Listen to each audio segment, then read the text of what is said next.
Assalamualaikum warahmatullahi wabarakatuh. Di sini saya Lutfi Ferdian dengan NPM 23170511096 dari kelas D akan menjelaskan hasil kuis 2 saya, yaitu PPT tentang diagnosa kerusakan laptop menggunakan backward chaining.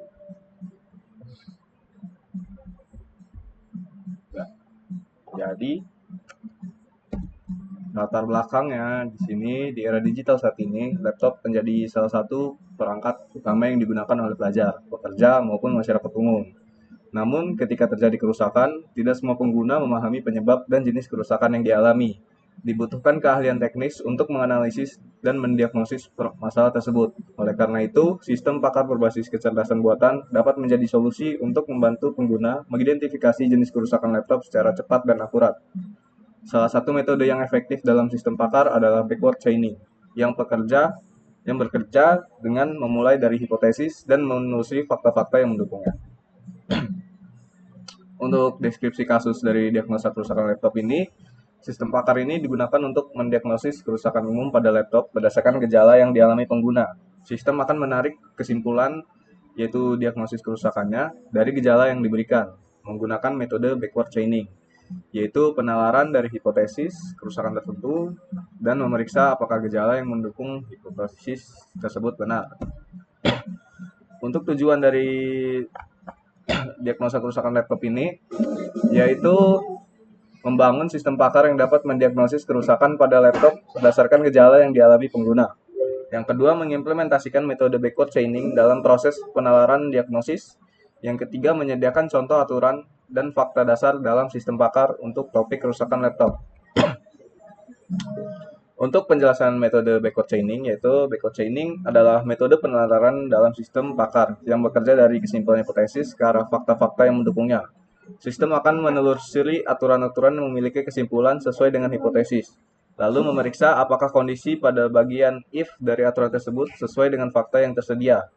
Jika semua premis terbukti benar, maka kesimpulan dianggap valid. Untuk ilustrasi backward chaining-nya yaitu misal ada kerusakan pada RAM atau GPU, hipotesisnya.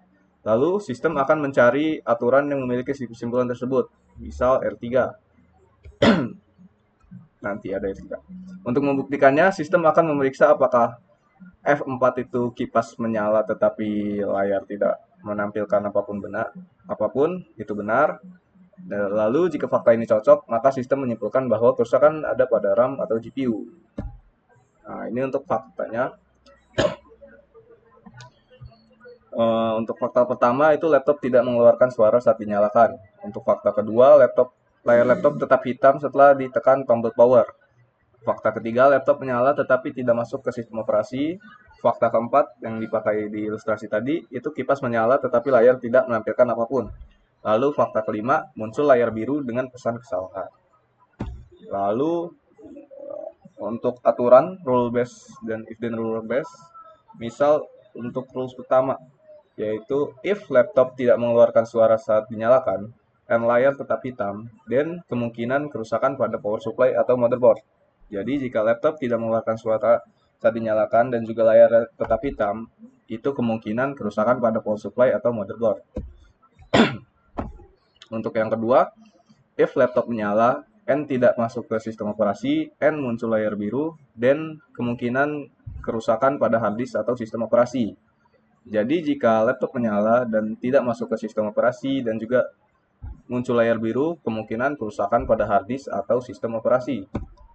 Untuk yang ketiga, if kipas menyala and layar tetap hitam, then kemungkinan kerusakan pada RAM atau GPU. Jadi jika kipas menyala dan layar tetap hitam, kemungkinan kerusakan pada RAM atau GPU. Untuk yang keempat, if layar biru muncul and terdapat pesan error inaccessible boot device dan kerusakan pada hard disk. Jadi jika layar biru muncul dan terdapat pesan error, itu kemungkinan kerusakan pada hard disk.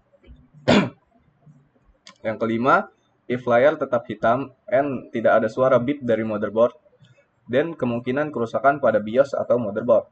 Jadi jika layar tetap hitam dan tidak ada suara beep dari motherboard, itu kemungkinan kerusakan pada BIOS atau motherboard. Untuk yang keenam, if laptop menyala normal and sistem operasi gagal memuat, dan kemungkinan kerusakan pada file sistem OS. Jadi jika laptop menyala normal dan juga sistem operasi gagal memuat, itu kemungkinan kerusakan pada file sistem OS. Jadi kesimpulannya, sistem pakar dengan metode backward chaining sangat berguna dalam mendiagnosis kerusakan laptop berdasarkan gejala yang dialami pengguna. Dengan menelusuri dari hipotesis ke fakta-fakta yang relevan, sistem dapat menarik kesimpulan yang akurat dan membantu pengguna dalam menentukan langkah penanganan awal sebelum membawa ke teknisi. Studi kasus ini menunjukkan bagaimana backward chaining bekerja secara sistematis dalam pengambilan keputusan berbasis aturan dan fakta. Terima kasih. Sekian dari saya. Jika ada salah kata dan kurangan, saya mohon maaf. Terima kasih. Wassalamualaikum warahmatullahi wabarakatuh.